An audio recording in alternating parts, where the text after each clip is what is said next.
all of us at the Rogers Memorial Library, thank you for taking the time to come out and be with us and hear from two very distinguished gentlemen who have both traveled a distance to be with us tonight. One is from Washington, D.C., and the other one is from Western Long Island. And I will tell you a little bit about both of them. In no particular order, our first guest is Stephen Roy Goodman. He's the one who came from Washington, D.C. He is an internationally known authority on college and graduate school admissions. Over the past 20 years, Mr. Goodman has designed admission strategies for over 1,700 applicants to colleges, graduate programs, business, law, and medical schools.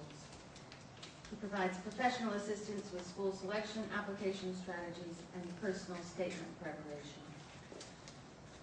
His educational services also include assistance with long-range educational planning, course selection, internships, summer activities, study abroad, and much more. He has been a speaker at the White House and many other venues, both nationally and internationally. He's also a frequent expert source who is quoted in articles about college admissions, and his work has been quoted and cited in all the major print media in the United States. Steve Goodman has also done extensive work with students and schools in India, in South America, Mexico, and Romania. He's a former executive director of the College Admissions Institute of America, a group devoted to expanding educational opportunities for disadvantaged students. Please welcome Steve Goodman. Am I in chair, Steve? No, thank you, Goodman. Okay. But the book did fall down. Okay. It's a pleasure to have you with us. Thank you. And with Steve Goodman is a distinguished author who has been a Pulitzer Prize-winning author and whose book, titled Acceptance, was recently, in the last couple of days, selected by Bloomberg News as one of the 5 best nonfiction books of 2009. It's a very high honor. Dave Marcus has been a newspaper and magazine reporter, a high school teacher, and a writing instructor. He spent 3 years researching and writing this nonfiction book, Acceptance. A legendary guidance counselor helped 7 kids find the right college and find themselves, which was published this year by Penguin Press. He also wrote a book called What It Takes to Pull Me Through: Why Teenagers Get in Trouble and How 4 Got Out.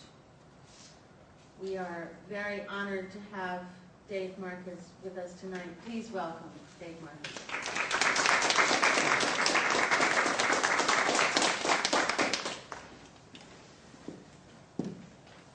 Well, Penny, thank you very much for having us. Thank you to the library for having us, and thank you to everybody for coming out tonight.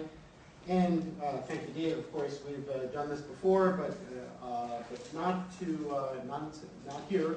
And we're just delighted to be here. So why don't we start by kind of explaining a little bit about how we met, and why don't we take it from there, and then we'll open this up to what's on your mind.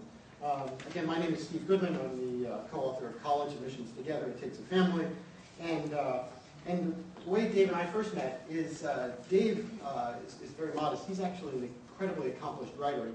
I had actually known a lot about his first book, which won a Pulitzer back in the 90s, if I'm not mistaken, about troubled kids. Because I'm an educational consultant, and then he called me one day. He was working on he was thinking about doing a series of pieces about students who were applying to college from Long Island, and I ended up becoming a source for Dave. But unlike a lot of journalists who I deal with, Dave, I like dealing with journalists generally, but Dave took the envelope a little farther than most, and really pressed to really get into the meat and potatoes of college admissions. So we got to know each other, and then when my book came out, Dave helped me a little bit with conceptualizing my book, and then many years later, 2 years later to be exact, so many years later, Dave's book came out, and I was really pleased to be able to help Dave with some of the stuff in his book. Basically, so we kind of introduced Dave a little bit about some of his work. In the writing world, the most important thing is narrative prose. So it's something I wish I could do. I'm a good writer. My book is a good how-to book, but it doesn't sing. Dave's writing sings. Dave is a serious writer, and his words just jump off the page. And it's just this very high form of writing. And so what Dave has really captured in his book, I think, very well, is the angst, the emotion, some of the stresses that we go through in the admissions process. I try to help people solve it. Of course, Dave, reminds people what it is through his narrative. And we're going to have a back and forth today about our overlaps. But our overlaps are interesting in that, we both come to similar conclusions from different perspectives. Because I'm an advisor, and I try to make sure that students are finding the right schools for them. Dave, who writes about education, has come pretty much to the same conclusion. But why don't I kind of stop there, and I'm sure Dave will have a couple of comments, and then we'll take from there. Good, and we're both going to be brief because we really want to just engage and see what's on your minds. I have a feeling, if you have juniors and seniors here, I have a feeling it's on your minds. It has to do with college and getting in and paying for it, but we'll see. It's a special privilege for me to be out here in Southampton because when I was a kid growing up in New York City and Westchester County, my grandmother in the summer stayed in a motel on Route 27, and I came out here a lot, mostly to East Hampton, but also Southampton. And this is sort of like a second home in some ways for me, although I don't own a home here, obviously. I'm a journalist. But I love being out here. It's just special, and I love especially being out here between Labor Day and Memorial Day, when sort of the real people out here. I want to just get a sense of who you are, what's on your minds. Who here is a junior and senior in high school, or the parent of a junior and senior in high school? Okay. Who here is feeling relaxed and happy about the whole process, and who here is feeling stressed about it? Who first of all is feeling stressed about the process? And who feels cool, everything's fine, no problems? Okay, that seems to be the general thing. No, there's one person. Really? Bring him up. It must be a grandmother. I have an unusual message in my book, and Steve and I wrote very different books, and yet they complement each other, I think, and they work well together. Mine is not a how-to book. Mine is a book of true stories of kids from around applying to colleges with the help of an amazing guidance counselor. And embedded in the narrative, or part of the narrative, is practical tips.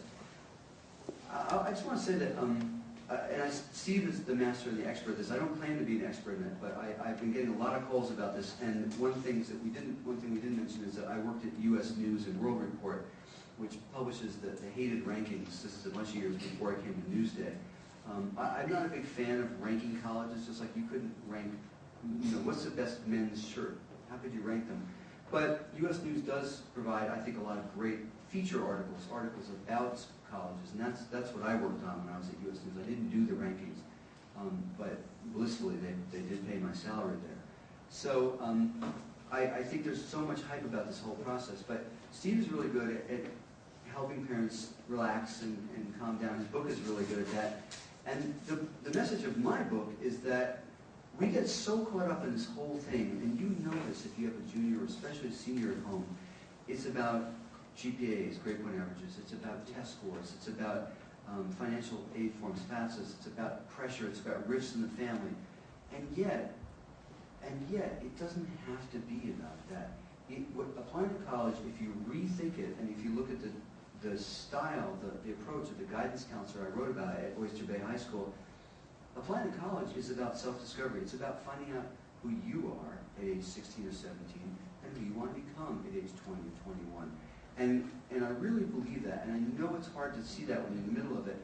And one of the things I hope we're going to talk about is, I've been on the road a lot now for the last month and a half since the book came out, and I've got a lot more time on the road. And one of the things I say is that parents, it's so hard, but you have to really rethink this. If your son or daughter is a junior or senior, there's so much more to high school than applying to college, and there's so much more about enjoying life and about getting the most out of high school.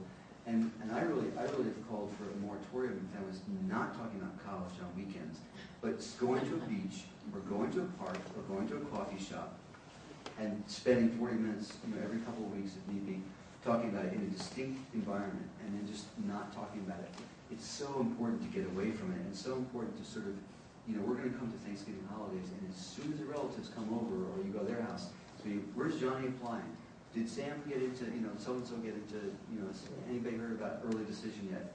Well, they wouldn't have heard about early decision, but, that whole texture of things, I really think we need to sort of decompress about this. The fact is that there are almost 3,500 colleges and universities in this country, not to mention a lot of great ones in Canada and beyond. And I think that, now I went to Brown, which is an Ivy League, which is, what is it for Ivy League? It's a bunch of schools that play football together. And I went to Harvard for a fellowship. Great schools, but I will tell you that I actually learned the most in some ways when I went to community college, so a 2-year college, after graduating from Brown. And I wanted to be a foreign correspondent. I wanted to be overseas. I had to do that. And I studied Spanish at night because I hadn't learned it in my fancy private college. In Palm Beach, West Palm Beach, Florida, by a highway, in a building that wouldn't even be allowed to be built in Southampton. It was so ugly. I mean, it looked like a big box store. It was a community college, Palm Beach Community College. I learned so much more about Spanish at night there. So I think we need to talk about the fact that education is, college is not the name on the gates, but it's what you, the student, put into it and what you get out of it. So I think we can talk about that. I'll switch to Steve, and then we'll take some questions. Sure. Well, I think it's also important to mention here that it's nice that we're saying this, but a lot of people say, "Well, that's great, Steve, but or Dave, but I want to go to Princeton, or here's what I want to do." And I think there are some things that we have to look at here. Is there are issues of how we feel, and there are issues of market position. Dave and I don't actually agree on the rankings. I've actually written extensively about in support of the rankings. And the reason I've written extensively in support of the rankings is because I believe that for $50,000 a year, people are entitled to information other than what comes out of an admissions office.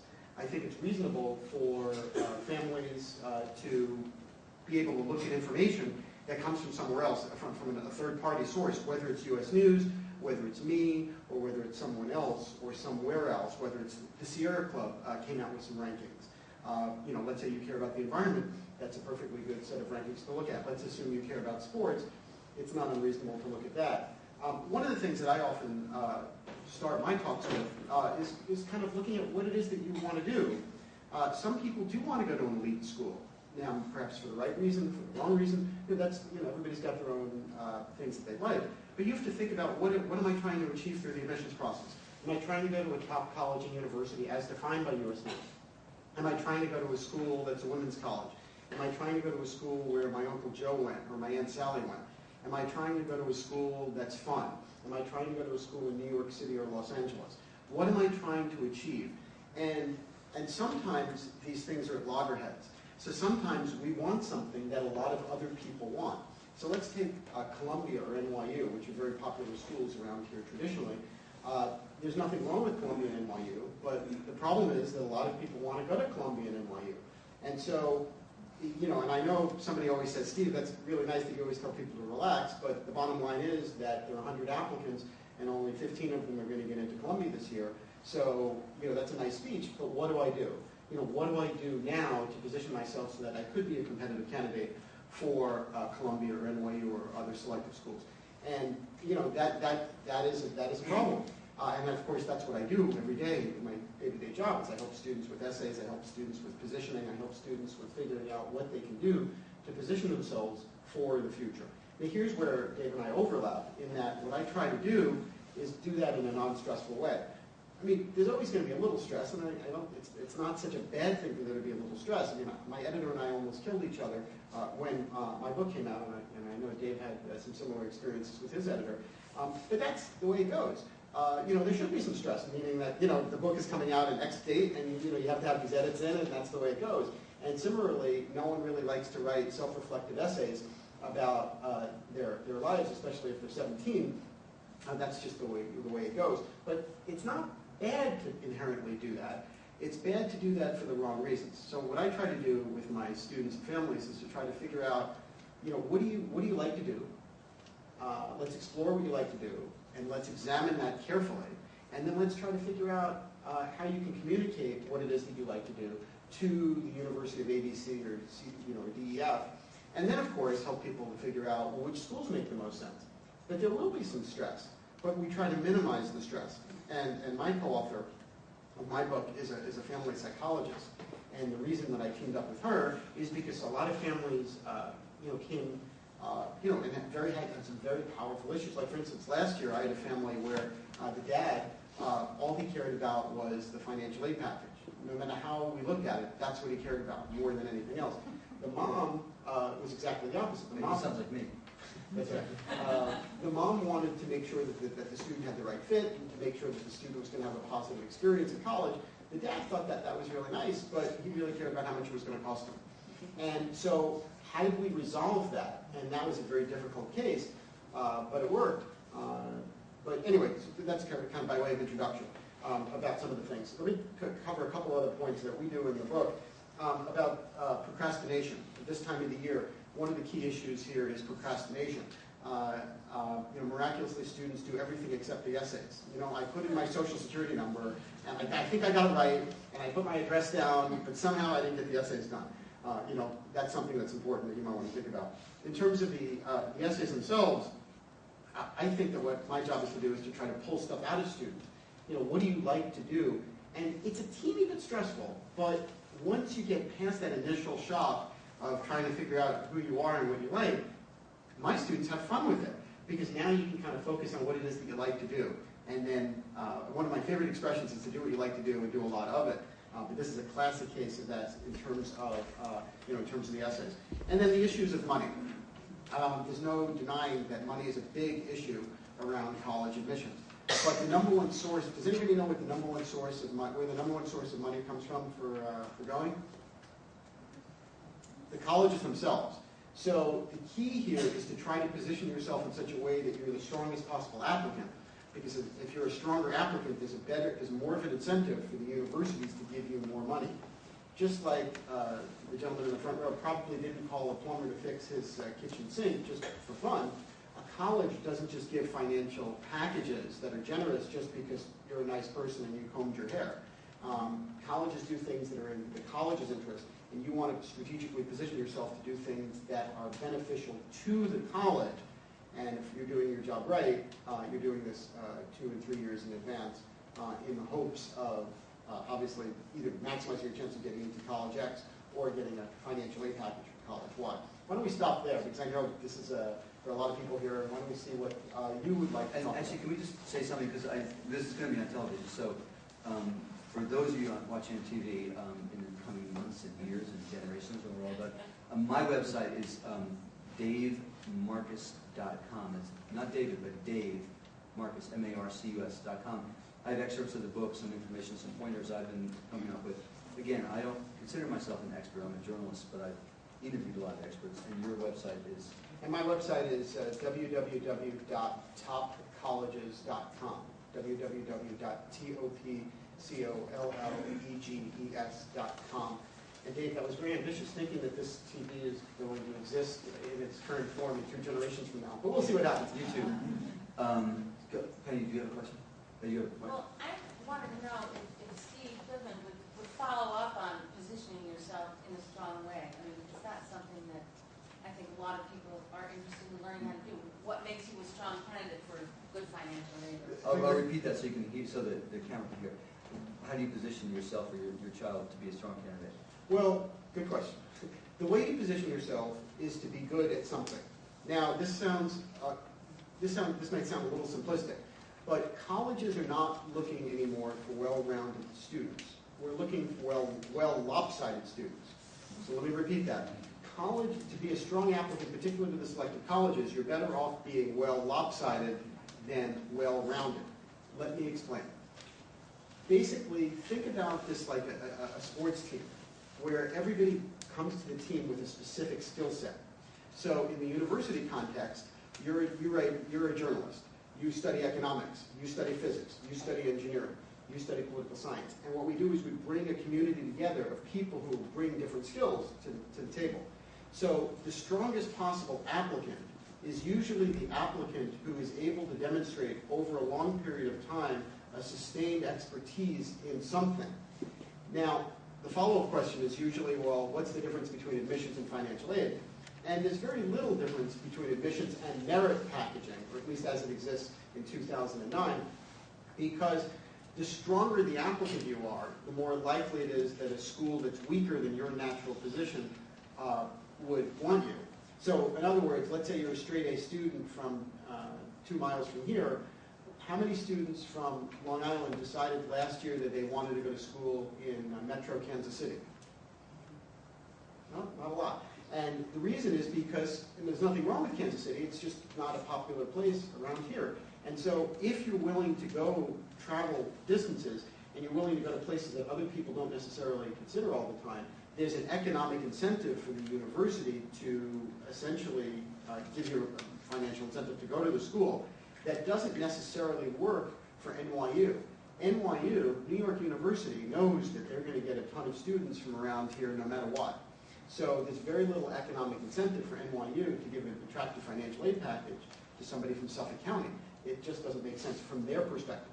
So anyway, that was a long-winded answer, but that was an answer. You had a question. I have a question. Dave, you said on the weekends, try not talking about colleges for a day, go to the beach. Mm-hmm. Yet in the book Acceptance, the guidance counselor had his kids in a class working on their essays 45 minutes a day. Now that stressed me out because my daughter is not doing that. Right. That's a really good question. So the question is, I can say that families shouldn't be talking about the college app process, but here at Oyster Bay High School in my book, they're working on the essays. Parents are not in that room. That's really important. It's an unfair system. Some high schools have classes where kids can workshop their essays. Very few do. I mean, very few. I think that's the only one I know of on Long Island Public School. It does. But the important thing is, students can, once you get into the rhythm of writing these essays, a 500-word essay doesn't take that long usually. It takes a few drafts. But the important thing is that the student has sort of a place to do it, a space to do it, but it's not the topic of conversation with the parents. I mean, obviously when you're writing the essays, it can come up, but I really think people need a moratorium, and they need to, it is the student's job to do it. It's hard. Like my daughter's back there, and I'm really working on her college applications. She's 10 years old, so we gotta, there's a lot of pressure going on. We gotta let go a little bit, and we gotta give them some way of doing it. They should consult with a teacher or somebody they trust, but you gotta let go a little bit. It's so hard though, I know, because senior year is such a busy time, and there's not a lot of time built in for them, but there are ways to do that without the family asking that all the time. If I could jump in, we have a very specific suggestion on that in our book, which is to not have a complete moratorium, but do it on a Sunday evening, where you say on Sunday nights, what we do is, I'm not going to bug you. Kids get worried, right? They're afraid to come home for dinner, right? Because their parents are going to ask them questions. So they come home with every excuse in the world to eat at McDonald's and not come home. So what I recommend is that what you want to do is you say to your son or daughter, I promise we're not going to ask you any college admissions questions, but on Sunday you're going to have to be accountable and explain what progress you've made on the essays and what you've thought about in terms of visiting. Now the things that parents you can't really do that around college visits, because college visits take effort, right? When was the last time 17-year-old students just got in the car and said, I think I'll drive to Chicago tonight just to visit a couple of schools and I'll be back in time for school tomorrow. It's hard to do that. So that part does involve the parents. But even with that, and I think Dave and I have not talked about this specific point, but I think you would agree, that even if you're driving to Chicago to visit some schools, you could say, okay, from 2 o'clock to 3 o'clock, we'll talk about colleges, but before and after that, we're just talking about music or anything else but that. Because otherwise, it's just not healthy. Yeah, yes, me too. We're just going to riff on these questions quickly, and then we'll be here for questions after, because we both like to keep things going really quickly. Yep. I'm wondering which of the 2 books that you brought tonight speaks more about the process of self-discovery for the student. If you're listening if you're watching on TV, she'd asked which is a better book if you're going to buy only one book. I mean, honestly, we both really view this in. I think our books are unusual, frankly, and there are a lot of books out there. We both see this as a journey of self-discovery. Mine's more about, kids going through the process and their stories. I have a chapter called Essay Therapy, where these kids are workshopping, they're doing their essays in high school, and they're learning about each other, and more importantly, learning about themselves. Steve has really good practical tips. I mean, we just have different writing styles, but it's 50, whatever, it's the same thing, basically, same book. Can I ask Dave a question? I know many of us are going to read this book if we haven't already, but could you give us a little idea of the gist of this book that you've written? Yeah, I'm sorry I didn't talk about that. Penny asked, what's the book about? I was working at Newsday doing a series called 7 Seniors, 7 Dreams, about 7 kids applying to college. In fact, one of them was at Bridgehampton High School, a really cool kid. And I stumbled on this guidance counselor, Mr. Smitty at Oyster Bay, who lives his job and loves his job and really gets to know kids. And he gets in early in the morning for parents who work. He comes after school. He often goes to the workplaces of kids to talk to their bosses and say, you need to lessen up the hours in October and November because this kid's got to apply to college. Just a fascinating guy. And so I decided, against my family's wishes, I decided in his last year before he's going to retire, in 2007 and 2008, I decided to basically shadow him and watch him as he went through the process working with kids. So I focused on 7 kids, not just kids who wanted to go to fancy schools, but kids who just wanted to go to regular college. And as he helped them figure out where they want to go, first of all, secondly, how to get in, and third, how to pay for it. And so my book is the true story of one guy working, one dream guidance counselor who you can learn from as a reader, working with 7 real kids. Now this is a true story, however, because there's a lot of private stuff about the kids, or personal stuff, I changed their names, but otherwise it's a true story. We're speaking in Oyster Bay on Tuesday. For the first time we're going to actually talk with the community about the book. And I'll say there, as I've said many places, like we're asking people not to play the guessing game of who's who. But it was just a fascinating project for me because it allowed me to spend 1 year and see the process done as it was not done with me. I had a guidance counselor who barely knew my name and just told me if I needed chem or biology in senior year or junior year. And when my college tours, I just took on an Amtrak up the coast of up New England and went on my own or with some buddies to do it. It was a much different time then. But I want to see what you could get, what pearls of wisdom you could get from someone like Steve who's in private practice or someone who's an amazing guidance counselor. Thanks for asking. Do you need to set up interviews with the colleges or do you just apply? The question was, should you set up interviews with the colleges or should you apply? One of the key things that's really important to understand is that you want to try to show the love. Colleges like to be loved, like people like to be loved. Would you like it very much when you were single, if somebody came to you and said, why don't you get your 5 best friends together and then you guys choose amongst yourselves and whoever wants to date me at the end of the day, give us a call. Imagine doing that. I mean, that would be absurd. And that's what a lot of people do with college admissions. They say, well, I'll just apply to a bunch of colleges, throw in an application, not demonstrate any real interest in the college, and then hope that all of a sudden the university is going to love me. Well, you wouldn't like it if people treated you that way, and colleges don't like it if you treat them that way either. It's really important to demonstrate interest in the college. Go to the college fairs, visit the colleges if you can, and in terms of interviews, if it's possible and you're reasonably articulate, it's not a bad idea to do an alumni interview, if they offer them. Now, the follow-up question is usually, should I do an on-campus interview? On-campus interviews are a little more difficult, because on-campus interviews, you're going to get someone who's been doing admissions for a really long time, and students who aren't really well prepared for that can really not do well in those. So you have to be a little careful on that. In terms of the alumni interviews, generally they're a little bit more casual, and students still have to prepare. I spend a number of months helping my students prepare for their college interviews, but nowhere near as much as we have to do when we do on-campus interviews. And to add to that, I went to Brown. As I said, I do alumni interviews. Excuse me, and I really like the kids I interview a lot. I often write very positive recommendations, but the school knows that I'm meeting them for half an hour, 45 minutes. I can't really know them that well. Right. Let me take a few more questions. Excuse me. Yes. I'm a homeschool parent and I have an 8th grader. So I'm actually trying to figure out how do I need to prepare him, and he has an interest, a specific interest. So I'm also looking at the ACTs, the SATs, and community service now. And I'm hoping that the SATs and the ACTs somehow aren't as important as his community service, what he's doing to change his community, what he's doing to change the world. And I'm hoping that that's going to be of importance. Well, why don't we repeat that question? There's a young woman here who has a son who's in 8th grade, who is being homeschooled, and the mom is concerned about whether or not issues like community service and issues of saving the world will somehow trump the SAT or the ACT down the road. I would like to be able to say that that's so. Unfortunately, I don't think that's the case, and let me explain why. For the same reason that a lot of people criticize me or criticize Dave for our message, where we say, well, it's okay to be calm and it's okay to be relaxed about college admissions, but you guys both have careers and both have Ivy League degrees, and it's easy to say that when you have that behind you. And to a certain extent, that criticism is fair.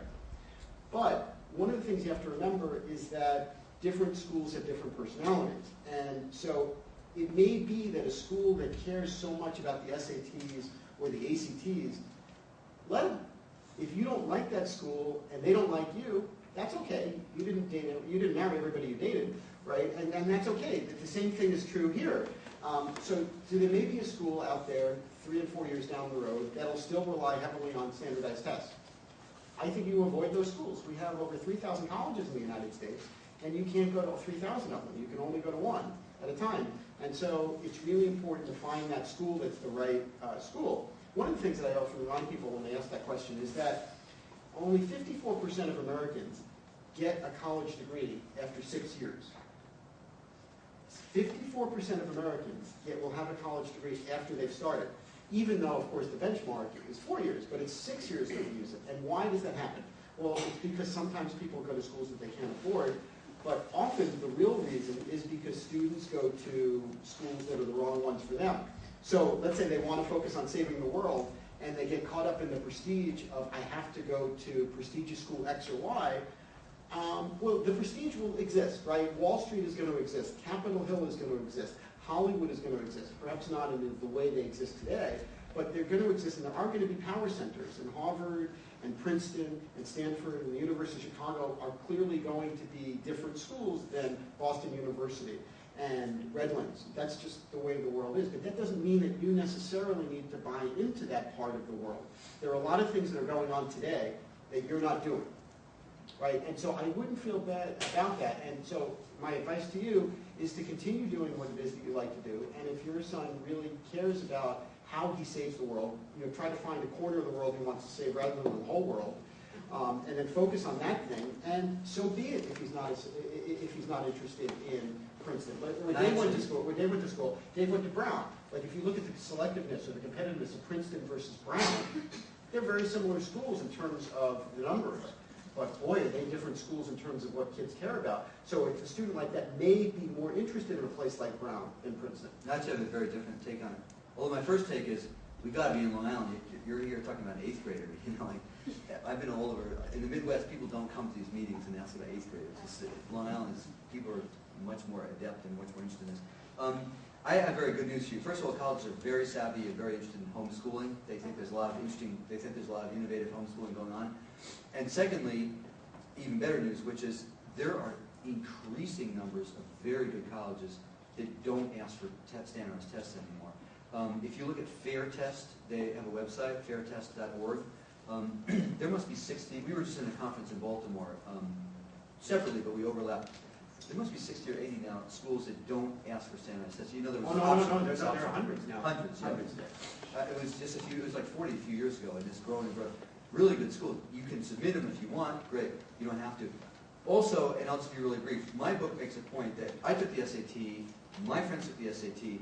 I think the ACT, for a lot of kids, is a much better test. The SAT is about sort of tricks and test taking and mastery of that. The ACT asks you, what did you learn about science? Which is not even on the SAT. What did you learn about math? It's the subject. It's a very straightforward test with not a lot of sort of gimmicks. So your son, your child might not do well in the SAT, perhaps, but might soar in the ACT. Stranger things have happened. But I think schools are really, look, you send a kid in a room to test, you know, you ask this test has been going on essentially since the 1940s, unchanged, the SAT. Now, I've been a journalist in 5 newspapers and 1 magazine. I lived in 4 countries. No, the stuff I learned on the SAT, that's never applied to me at all. Like, I need to learn how to write quickly and synthesize information, hopefully write accurately. I need to correct my mistakes when I'm making them. The SAT, like I was talking with some experts, the SAT should be on a computer. It should tell you what you did wrong. It should have much more questions or much more about substance.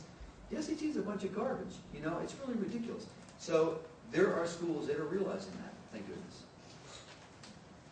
Wait, somebody who didn't ask a question, then we'll get back to you. So. I went to this fairtest.com. Previously, I was at this other workshop, and it was about, I don't know, 40 pages to be downloaded and printed out. But a lot of them have like this little number afterwards, and it'll say your SAT, we'll take the ACT instead.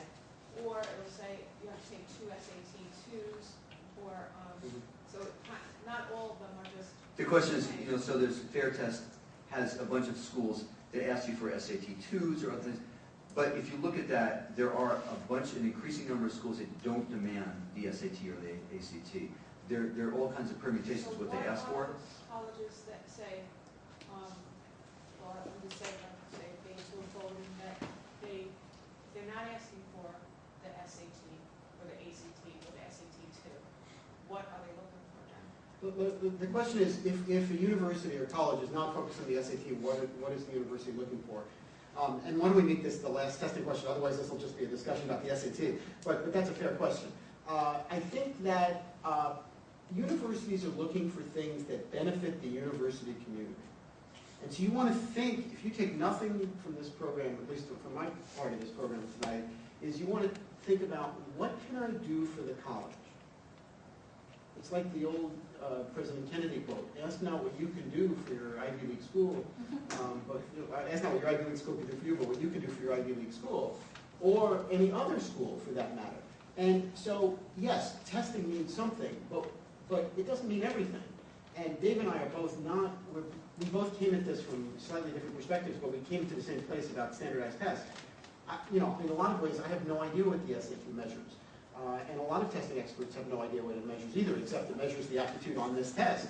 So what you need to focus on is you need to focus on what you can offer the university in terms of your academics, and what you can offer in terms of your extracurricular. Now, the thing the answer begs the question of what happens if the university I'm looking for does require the ACT or SAT or subject test. Then you have no choice but to prep for them. And unfortunately, certain universities are going to do whatever they can to sort you out. The more selective the school, the more of a strong sorting mechanism that they have. The less selective the school, they don't need to sort people out because they don't have as many applicants. But there's always going to be an issue of scarcity. And I think Dave alluded to this a second ago, about the fact that there are people here whose parents are in 8th grade. Well, that points to the issue of scarcity.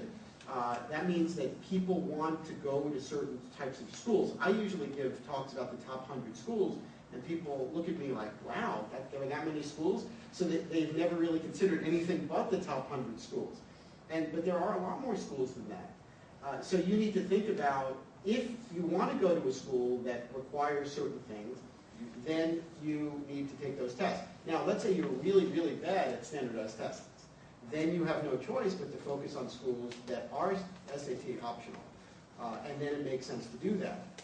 And some schools, there are all sorts of interesting permutations. Like, for instance, this year, one university has an SAT optional program, but only for early decisions. So you need to look at the fine print very carefully, because some universities will say, okay, if you have a certain number of subject tests or a certain number of APs, then you don't need to take the SAT.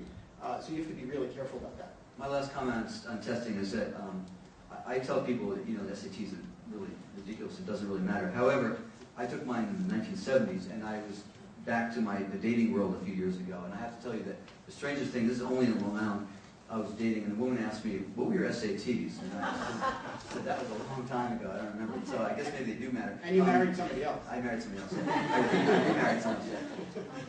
So I have always subscribed to the belief that, you know, the higher Ivy Leagues and the highly competitive schools are not necessarily the way to go for all students. Go where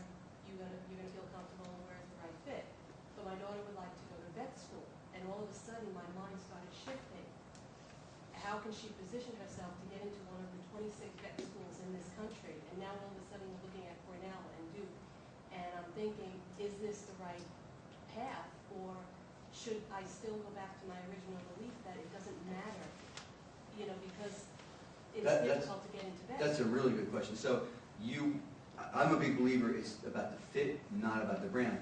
But she has specific interests. She wants to go to vet school. So do you have to get in one of the top vet schools? Well, the key thing with vet schools, as you probably know, is that you want to have experience in both large and small animals. That's the key thing, as best as you can do that. That's the best advice I can give, is that what you really want to try to do is have the experience trumps everything else.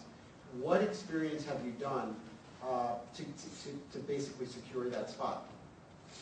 I will tell you, for not so much for vet school, but I see people all the time want to go to law school, they want to go to med school. I really think you get 4 years of undergraduate and you make the most of those 4 years. And I actually sort of have a little bit different approach about college. To me, I do these alumni interviews for Brown, and kids come trooping into my door to plead to get into Brown. And I'll tell you what I rarely see. These applicants. I rarely see anybody who would give me $10,000 cash to get into Brown. It's ridiculous. Now, I rarely see like a burning desire to make the most of college. You haven't been doing this long enough. I see kids, seriously, I see kids who they want to go to Brown because of a certain name or because their uncle went there. But I don't see a lot of kids coming in, and I love the kids who do, and they say, I just want to be a politician. I want to do something. This is why I want to go to such and such school. This is what I want to study. I don't see someone who says, I'm fascinated by history. I want to be a professor. I want to be an engineer because I want to work on solar stuff. I see kids who they've been so processed and they're so programmed and we're so managed that they know that they have to go to a good school and they'll get them into law schools. But I want to see someone who says, I like to stay up till 4 in the morning reading about sustainability because I care about where the world is going. I rarely see that burning desire, and I love it when I see it. And I don't care where they go to college, but it's so refreshing and so cool because we, as a society, have done so much to sort of just desensitize kids, I think, and to make school just a routine in the game. That's refreshing to see. On that subject, I have a question. My son really wants to act, and this is his passion. Every day after school, he's in the South rehearsing it. He spent the summer at Carnegie Mellon acting, and this is his dream to go to the school. Now they're audition-based. All of these conservatory programs are audition-based, so that's a very competitive field. And what in that case is going in for review and expressing that burning desire, does that help in any way? The question is, the young woman here asked about her son who's interested in theater and is interested in colleges that are, that basically have auditions. Well, unfortunately, being interested in theater is just simply not enough because those are fiercely competitive programs. Some of them are actually in the double digits in terms of how many spaces there are. And so you have to be really careful here that you want to express an interest in your field, but you have to express an interest above and beyond the natural peer group that you're looking for. So the natural peer group of someone who's, let's say, interested in musical theater, who happens to be in New York City, is far different than the peer group of somebody who's interested generally in sustainability issues. So you have to be, there's no polite way to say this, but you have to be better or more, demonstrate more of a serious interest than the people who you're competing against. Otherwise, you're not going to be a serious candidate for some of those programs. Now, of course, the follow-up question is, well, but Steve, didn't you just say to relax a minute ago? And again, there is that natural tension where, yes, you want to relax, but on the other hand, if you're interested in some of the serious audition-based programs, you have to be more competitive than the other students who also have that, which, of course, raises the arms race, which means that you need to do more activities, more theater, and then, of course, the follow-up question to that is, oh my gosh, when am I ever going to sleep? Because now I've got to keep going. And unfortunately, that's just the situation as it exists. Let me add one other thing here, and I think it's important to point out, that a lot of the stresses in the admissions process are as a result of what universities have done. They're not as a result of what Dave has done or what I've done. They're as a result of the fact that the universities have done things that benefit the universities. Universities benefit from having a large number of applications because then they can say they're more selective and then they can charge more tuition and then they could get more and more students in the following year. So if So if anybody feels like writing their congressmen or senators here, this would be a good point to mention that that universities really take a lot of money, put it into their endowments, and then somehow miraculously continue to hike the admissions process, when I think that universities should be doing exactly the opposite. But I will say, to reassure you in some ways, my book has a young woman who's very talented, singer and actress in Oyster Bay High, and she wanted to go to Juilliard. Juilliard is more competitive than Harvard to get into. She had to go to Juilliard. She didn't get into Juilliard. She didn't get into several of her top choices. She ended up at Emerson. I just talked to her a few months ago. She loves Emerson, and she's doing acting and everything. That was not in her top 5 at all. So, again, I'm a really skeptical person, and I think we'll take about this whole process. I'm going to just, when I sum up, I'm going to say that. In other words, I'm skeptical about the hype, and I'm actually reassured by what can happen. I'm going to talk to you about when I sum up about some kids who didn't get into first choice schools. Let's take one more question, because we like to keep it really short, and then we'll be here for book signings and so forth. Yep. Having a kid that has no specific interest, but yet is very broad in her interests, like very, history, math, very talented in all aspects. How do you, go pick a school with that in mind? When she hasn't really narrowed down where she wants to go as far as her interests are concerned, but yet, has this broad spectrum of. I'll just repeat the question. So, a kid who's not defined in what she wants to be, she has a broad interest in all kinds of things. And I'll just say, Steve has a different opinion probably, but she's 17 probably, she's 16, 17, that's healthy, that's okay, you don't have to be a specialist in that area. There are plenty of really good colleges that welcome well-rounded kids. The most competitive schools, it does help to have a hook, an edge, a specialty, whatever, but there's so many good schools that want a kid who's going to, there's so many kids that are going to change anyway in college.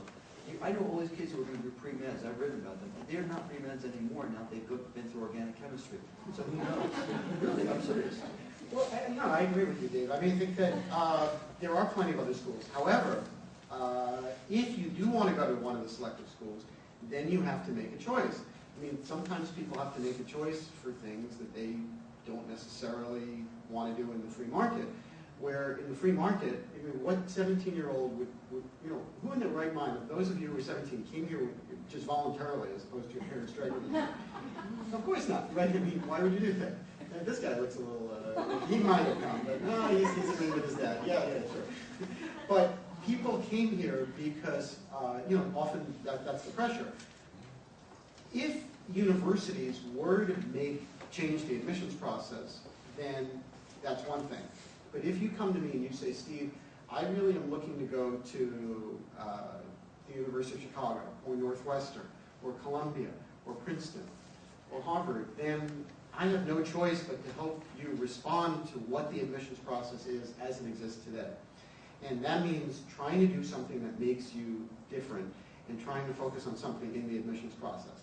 And one of the things I like to say is to remind people to do what they like to do and do a lot of it. And whatever that thing is, you want to do it. And let me step back for a second. Everybody's special in some way. Just like everybody in this room who's 40 years old is special in some way. Everybody in this room who's 17 is also special in some way. And the trick is to figure out what that specialty is, and then to run with that specialty over and over again. And I realize that that means that you can't do everything. But just like adults can't do everything. Dave can't write about everybody. Dave can't cover every story on Long Island. I can't counsel every student in the United States or Canada. But what I can do is I can deliver the message that says that everybody's special in some way. And for those of you here who are dragged here by your folks, try to think about what it is that you like to do and try to enjoy this process as best you can. Think about what makes you different and then be prepared to write about that in your applications. That's going to make you a stronger applicant. That's going to make you enjoy this process as best you can. And then we take it from there in terms of the school choice. And that's where I think Dave and I really haven't clearly articulated this. But you may have a decision down the road, which is you may not get into that top school that you wanted to go to if you don't do X, Y, and Z. And the tension that we have in our respective fields is, do you go to that school or do you try to go to that school? in Dave's world, in terms of giving advice generally about the field, it's easy, it's easy to say, well, you don't want to be stressed about it. But in my world, where people come to me and say, Steve, I really do want to go to the University of Pennsylvania, then I have to do my job and to help you to get in. That's a really good summation. Let me just summarize, and then we'll stay here for book signings and for questions. I've seen this now working for U.S. News and going to the admissions office, this process. I've seen it as a person who interviews for my alma mater, and I've seen it as someone who just invested a lot of time into a book about this process. And I'm actually very hopeful about it. I can't tell you how many students I've interviewed who had to go to a certain college and they didn't get in, or the money wasn't there, and now they're at the second or third or fourth choice school, and they're blissfully happy. They're so happy. I maintain that kids, especially boys, do not know at age 17 who they are and what they want to be. Now, I say that as a father of a son and daughter. I really think that you're changing so much. In fact, science shows that your brain is changing still into late adolescence. So you get your heart set in a certain school, but there's so much more that can happen. I'm actually a very big advocate of a gap year.